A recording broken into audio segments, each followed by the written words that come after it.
Hey guys, it's Lucian, and today I am finally going to be doing my June wrap-up. I really apologize that this video and my mid-year book freakout tag before 2022, which is coming soon, I promise, are so late, but this July has been the most hectic month of my entire life, it feels like. I've either been too busy, to film, or too stressed out, or I've been traveling, or the weather was too awful, and July just really got away from me. The fact that it's basically, I'm filming this on July 19th, the fact that we only have 12 days left of the month, if I did that quick math correctly, is crazy. It still feels like June. I'm looking at all the books that I read in June, and it doesn't even feel like I read them that long ago. So, yeah. But, anyway, I apologize that these are so late. But, let's just get into the video. The first couple books that I read in the month, I can't even remember because the beginning of June was marked by a very stressful thing happening in my personal life, so I was reading so slowly. But anyway, the first book that I read in June was Something Wilder by Christina Lauren. This is their most recent romance book. If you didn't know, Christina Lauren is two authors, Christina and Lauren, and they basically just write romance books together. And this book takes place in Wyoming or Utah, one of those states. And it follows a girl or a woman named Lily who is the daughter of this treasure hunter, and she runs this inn, and this boy named Leo who is from her past ends up coming on a work trip, and there's all these shenanigans. It's kind of a romance, but it's also an adventure book. I really enjoyed this book. I ended up giving it 4 stars. I got halfway through this book and then something really frustrating and stressful and anxiety-inducing happened in my life, and it kind of just didn't ruin the second half of the book, but I feel like I didn't enjoy it as much as I could have. So yeah, I still enjoyed the book. I still gave it 4 stars. I really liked the characters, and I liked how this was an adventure book and a romance book. There was a lot more plot than you would normally find in a romance book, and it was just really fun to read and pretty escapist. So if you're looking for one of those books to read this summer, I would definitely check out this book if you can. Then I read Maybe You Should Talk to Someone by Lori Gottlieb. This is a nonfiction book that I thought would help me with all my anxiety and stress, and it really didn't. I gave it 3 stars. I just really didn't like this book that much. It was really just about this lady. I didn't like the very flippant writing style. I didn't like her patience. I liked some of them, but I didn't feel like we knew enough about them to really care about them. They all felt like caricatures, and they weren't really developed all that well. It felt like it was just telegraphing the whole book. The whole book felt like it was just you know what I'm saying? And I just feel like the writing really grated on me, and I didn't like the woman telling the story, which I just feel like the way she presented herself was really annoying.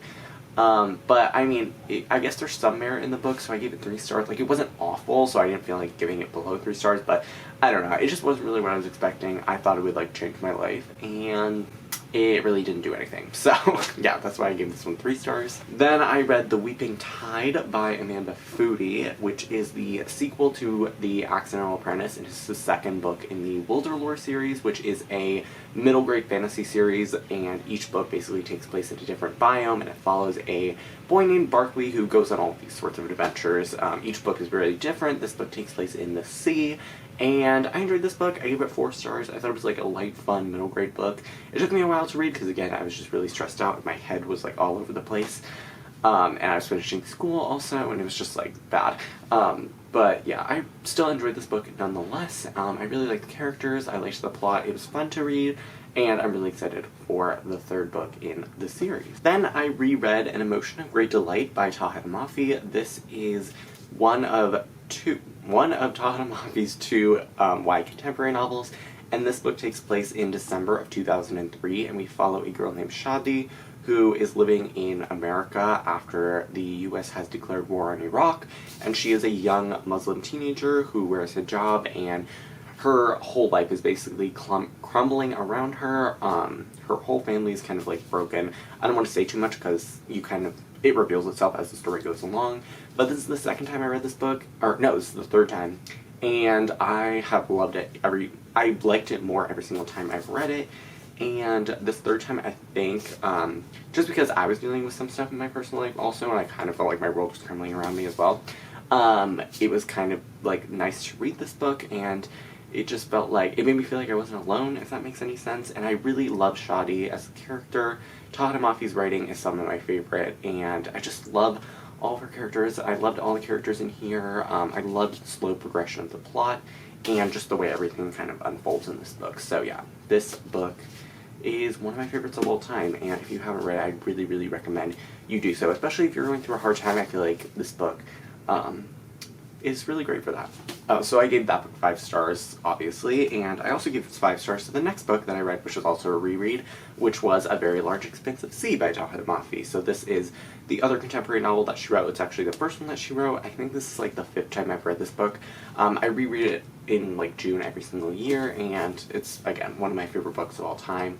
This book takes place in 2002, so it's a year after 9/11, and we follow another young Muslim teenager who wears hijab. Her name is Shireen, and she has moved to this new school, and she kind of has all these walls up because she has dealt with racism and prejudice all her life, but now it has really like increased tenfold after the events of September 11th, and she's kind of dealing with all this stuff and dealing with her personal life and everything, and then she meets a boy named Ocean who kind of changes everything for her. He finally is like one person outside of her family who is accepting her wholeheartedly for who she is. And yeah, I love this book. It's one of my favorites. I never will get tired of it, and it is just, I think, a perfect book. So this and An Emotion of Great Delight, if you are like 2 of my favorite contemporary books of all time. So if you have not read them, I definitely recommend reading them. They're great, they're powerful, and they're just really great reads overall. So yeah, I give this 5 stars as well, obviously. Then I did another reread. This time I read Wayfarer by Alexandra Bracken.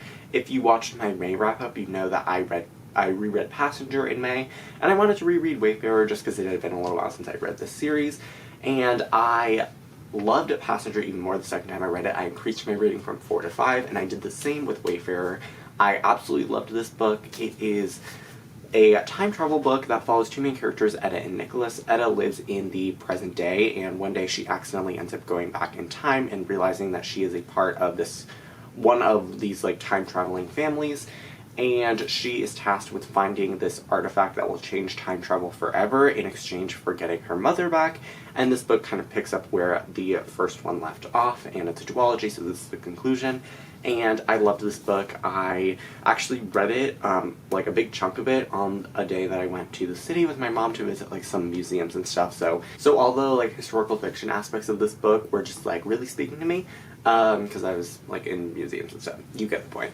But yeah, I love all of the locations we go to in this series. I love Alexandra Bracken's writing. I think it's so immersive, and I love all of the characters. It's just an amazing series. So if you're looking for a really great duology, if you love historical fiction, if you like time travel, definitely pick this one up because you will not be disappointed. Next, I read 5 Dark Fates by Kendare Blake. This is the 4th and final book in the 3 Dark Crown series. The 3 Dark Crown series follows 3 main characters, Katarine, Arsinoe, and Mirabella, who are all like told that when they reach their 16th birthday, they will all fight to the death to decide who becomes like the one true queen or whatever. And each book kind of like has its own thing, and this is the final book, so it's the final showdown, and a lot of stuff happens in this book.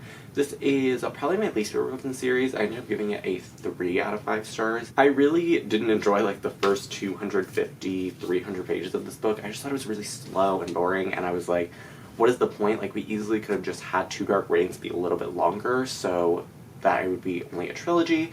But then like the last 150 pages kind of made up for it, and I ended up enjoying it in the end, but I still feel like this series could have been a trilogy, and 2 Dark Reigns could have been a little bit shorter, and then just like added this on. Like, I feel like 2 Dark Reigns and 5 Dark Fates could have both been shorter and just combined into one book. So yeah, I still enjoyed this book, and I liked seeing where everything ended up. I thought it was a good ending for the series.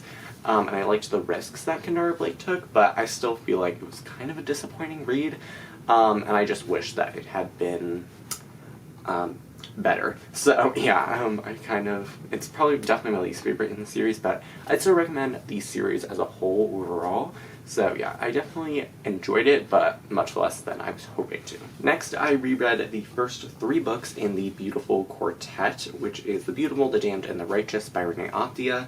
This is one of my favorite series, and I just kind of felt like rereading these books. I read The Beautiful like so many times, but I don't know. I kind of felt the same way about The Beautiful. I really loved the characters. Oh, I didn't say what the series is about. This series takes place in New Orleans in 1872, and the first book follows a girl named Celine who is flee to Paris after escaping the man who tries to assault her, and she ends up in New Orleans in the 1870s, and she becomes embroiled in the Court of Lions, which is this kind of underground society. It's kind of hard to explain, but there are vampires and fae and werewolves and all that sort of stuff. And I still enjoyed The Beautiful a lot. I kept my 4-star rating, and I really enjoy all the characters and the plot and the mystery. Oh yeah, I forgot to mention, in the first book, some people start dying, and Celine, the main character, has to kind of figure out what's going on, and then the Damned kind of picks up after that, and the Righteous picks up after that. I ended up giving both the Damned and the Righteous 3 stars when I first read them, and I even gave the Damned 3 stars when I reread it last year. But then on this reread, I ended up enjoying them a lot more the second time around, or whatever, like this reread. So I raised both of them up to 4 stars. I think I just was able to appreciate them a lot more because I knew kind of what was happening, and I was just in more of like a mood to read this series. So yeah, it's a really great dark series if you like really great writing, because Renée Ahdieh has some of my favorite writing in YA. If you like historical fiction and murder mysteries and paranormal stuff, definitely pick up this series. And the 4th book comes out in February, I think, so I will definitely be looking forward to that, especially after the ending of The Righteous. I think I'm just now realizing how many rereads I did in June, because the next book that I read was Realmbreaker by Victoria Aveyard. This was a reread. I read this book in preparation for the 2nd book in the series, Bladebreaker, which came out at the end of the month and was the last book that I read in June. So yeah, I talked about Realmbreaker in my June wrap-up last year, but this follows a ragtag group of misfits, whatever. They are basically, in the past, there was this group who was trying to take down this person who's opening opening portals into other realms. They ended up all dying, and so the main characters in this series are kind of like the JV team, and they have to defeat the bad guy, Tahereh, who is trying to seep other worlds into their world, which is called Aveyard, and it's like this adventure. I enjoyed this one a lot. I ended up giving it 4 stars. I enjoyed it. I don't think I enjoyed it more the first time around. I actually think I enjoyed this book more.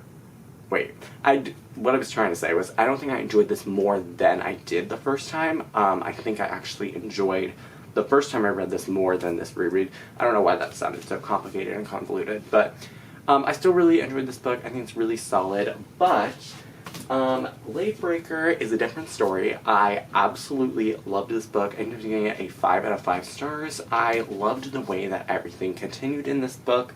I loved how the story just progressed and how all the characters developed. I think even some of the characters who I didn't enjoy so much in Realmbreaker grew so much in this sequel, and I just really, really enjoyed it. And the way that this book ended, Victoria Aveyard was teasing the ending of this book, and she was not wrong. I'm so excited to see how things turn out in the 3rd and final book when it comes out next year, and I have no idea what's going to happen. Like, I have literally no predictions, but I loved how the world expanded in this book, and how, again, all the characters grew and developed, and how the plot got even more intense and everything. So, yeah, I loved this book. 5 out of 5 stars. It's definitely going to be on my favorite books of the year list, and yeah, I absolutely loved it. And I think that the 3rd book in the Realmbreaker series is going to be called Spindlebreaker. Let me know if you have any predictions, but I feel like that just kind of works. Like, first book is Realmbreaker, second one is Bladebreaker. Spindlebreaker seems like the only other option, unless Victoria Aveyard comes up with something else, so I don't know. I think we got the title for Bladebreaker in like the summer-fall of last year, so I'm suspecting that the 3rd book title will be coming sometime soon. But yeah, that is it for this video. I really hope you guys enjoyed. I'd love to know what books you read in June. If you have read any of the books I read in June, I'd love to hear your thoughts.